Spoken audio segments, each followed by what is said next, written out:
Nós, a Europa, tem a ver com a Europa, tem a ver consigo.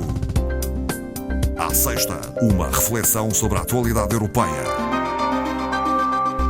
Este é o primeiro programa Nós, a Europa, do ano de 2026 e hoje a colaboração é de Ana Rita Barros, formadora do Centro de Informação Europeia Jacques Delors. Boa tarde. Muito boa tarde.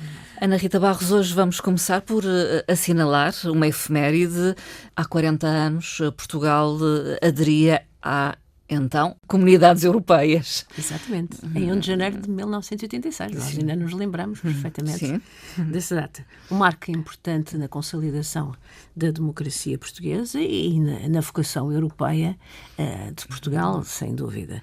É um mercado aberto que trouxe a Portugal imensas possibilidades no campo económico, também a nível institucional e a nível social. Portanto, muito desenvolvimento e muita prosperidade. Nós Foi precursora disso, de transformações sem dúvida, na sociedade portuguesa. Foi uma decisão política, temos que dizer, porque Portugal não estava preparado para entrar na União Europeia. Aliás, outros nossos parceiros na altura diziam isso, mas foi uma decisão política acertada, tal como foi uma decisão política a nossa entrada na moeda única.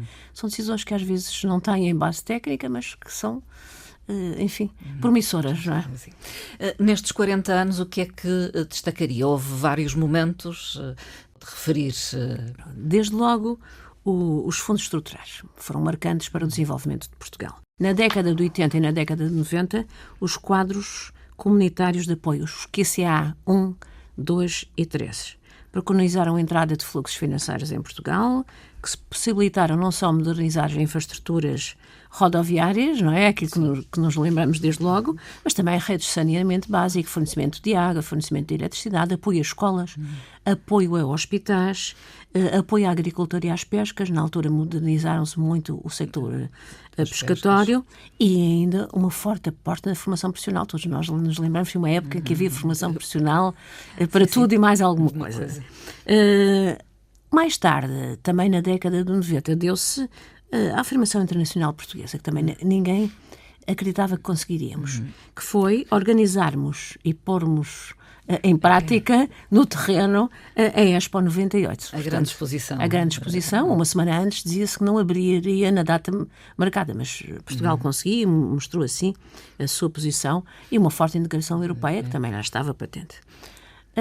Também na década de 90, em 1999, a moeda única. Portugal fez parte do primeiro grupo da moeda única, embora a moeda só tenha começado a circular em 2002, mas essa integração financeira foi decisiva para Portugal, nomeadamente quando em 2008 tivemos a crise financeira. Se nós tivéssemos uma moeda que não fosse uma moeda estável, enfim, as consequências seriam gravosas. Muito claro piores. Que Portugal, vamos dizer, Portugal perdeu a sua política monetária, ou a capacidade de decidir sobre a política monetária. É verdade, passou para a esfera do BCE, mas em contrapartida tivemos uma moeda com a estabilidade que nós conhecemos. Portugal depois assumiu as presidências rotativas do Conselho por 4 vezes nestes 40 anos.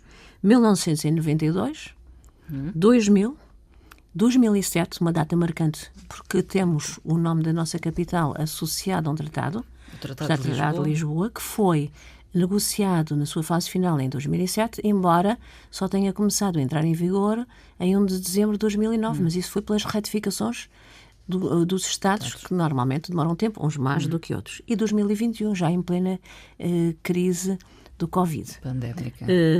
A crise financeira de 2008, que nós já falamos, e depois, em 2011, não podemos esquecer a intervenção da Troika. O nosso pedido de ajuda... Marcante também. Através de 3 entidades, a Troika, a União Europeia, a BCE e Fundo Monetário Internacional, com forte impacto social, também não podemos escamotear isso, austeridade, perda de regalias, congelamento salarial, mas foi uma situação que nós superamos e que tivemos o apoio destas entidades. Mais tarde, agora já muito mais recentemente, a crise sanitária. A pandemia, em que Portugal, portanto, tomou as medidas necessárias, teve a ajuda da União Europeia na aquisição conjunta de vacinas, que muito beneficiou Portugal, depois do programa Next Generation EU, que foi o programa de apoio, e dos investimentos que resultaram no plano de recuperação e resiliência, que ainda está em vigor e com investimentos ativos até este ano, 2026, e que trouxe muitos benefícios para a economia portuguesa, como nós sabemos. Alguns dados da economia. Muito brevemente, os dados comparativos de 1986 com 2026. Desde logo, a nossa riqueza por cabeça, per capita. Sim. Em 1986, 3.300 euros, portanto, a moeda atual. Em 2026, 26.900 euros. Claro que em valores nominais, ou seja, não está corrigido relativamente à inflação. O nosso produto, a nossa riqueza, em termos totais, cresceu neste período muito próxima a 10 vezes mais. Portanto, em 40 anos. Em 40 anos. É muito significativo. A taxa de desemprego em 86 era de 10,1%. Atualmente, a previsão para 2026 são 6,2%. A inflação em 86 era de 13% e a estimativa para 2026 é de mais ou menos 2%. A dívida pública, muito baixa na altura, cerca de 56,5% em 86, e agora estima-se que em 2026 se situa nos 87,8%, embora já tenha estado muito mais alto. Tem vindo a baixar, como ainda falamos num programa há umas semanas atrás. No geral, são dados positivos, é isso, sim, que não são reconhecidos pela maioria da população, talvez. Não, associam muito que a nossa entrada, principalmente na moeda única, fez a subida de preços. Enfim. É uma realidade. É uma realidade, mas pronto, enfim, também há outras que nós temos que ver e que valorizar neste percurso europeu de Portugal em 40 anos. Ana Rita Barros, falemos também da presidência rotativa da União Europeia. Chipre assumiu essa presidência logo no início do ano. Assumiu com o lema uma União autónoma aberta ao mundo. O que é que Chipre, pela sua localização geográfica, preconiza? Uma autonomia estratégica, desde logo um reforço na segurança, na defesa e na capacidade de resposta da União Europeia. Uma Europa competitiva, maior produtividade, resiliência da economia europeia e uma Europa aberta ao mundo. Além de continuar com as negociações relativamente ao quadro financeiro plurianual que aí vem, sublinhando os valores europeus e o Estado de Direito, que é extremamente importante, e posicionando-se também Chipre como uma ponte entre a União Europeia e o Médio Oriente. Daí a presença na cerimónia de abertura de muitos dirigentes do Médio Oriente, daquela zona, e também de um dirigente que nós temos que destacar aqui, que é a Ucrânia. O presidente Zelensky esteve presente, exatamente demonstrando a aposta europeia e a aposta da presidência rotativa de Chipre nos próximos 6 meses, no apoio que tem a ser dado a uma região que agora, com outros temas, nos temos esquecido de falar, mas que é o conflito permanente na Ucrânia. Sim. Há uma elevada tensão geopolítica no mundo, o que tornará este período de presidência de Chipre marcante e difícil. Muito difícil. De gerir. Muito difícil, porque a Europa tem, de facto, de atuar. Agir. Exatamente. Agir no todo, com consenso, e agir para marcar a sua posição. Porque senão nós temos vendo o que é que vai acontecer. Falemos ainda de algumas medidas que vão vigorar em 2026. São inúmeras. Muitas. Mas Ana Rita Barros escolheu três delas. Logo, uma situação que já tínhamos aqui falado são as encomendas de baixo valor. Dado o elevado fluxo de encomendas de valor reduzido, e aqui é um valor reduzido que é relativo, é abaixo de 150 euros, portanto, a União Europeia decidiu taxar a União Europeia e os seus Estados, decidiu taxar como as encomendas abaixo desse valor são taxadas em 3 euros.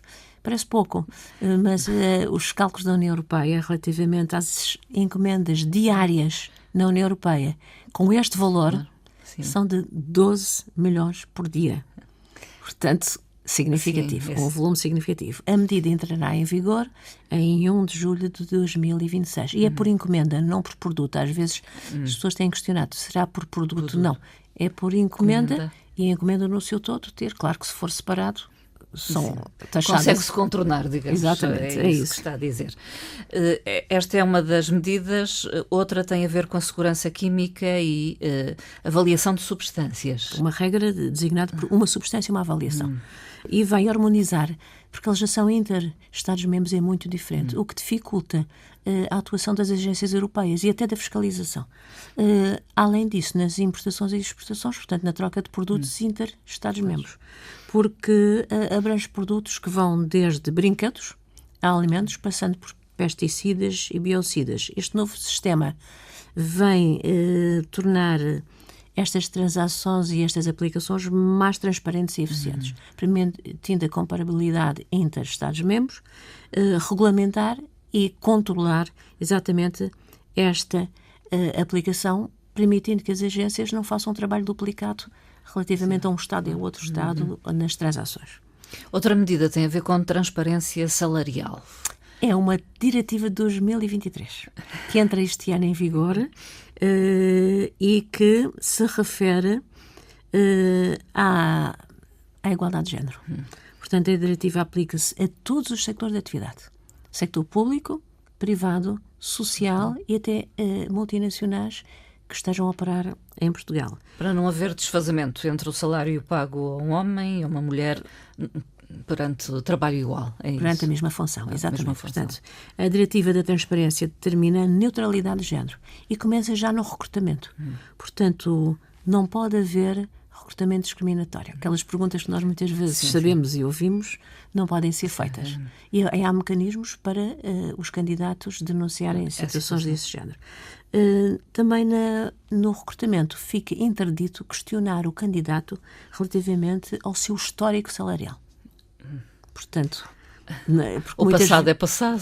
Sim, e não pode determinar o salário que a empresa vai depois portanto, atribuir. Os agentes económicos ficam vinculados à divulgação de informações sobre disparidade salarial para trabalhadores que desempenham exatamente a mesma função. Terão de apresentar relatórios com periodicidade diferente, dependendo da dimensão da empresa relativamente ao número de trabalhadores, e esses, relativamente não só às disparidades salariais, mas como a menção à remuneração base, remunerações acessórias, remunerações variáveis e outros tipos de rendimento, quer sejam atribuídos em valor monetário ou em espécie.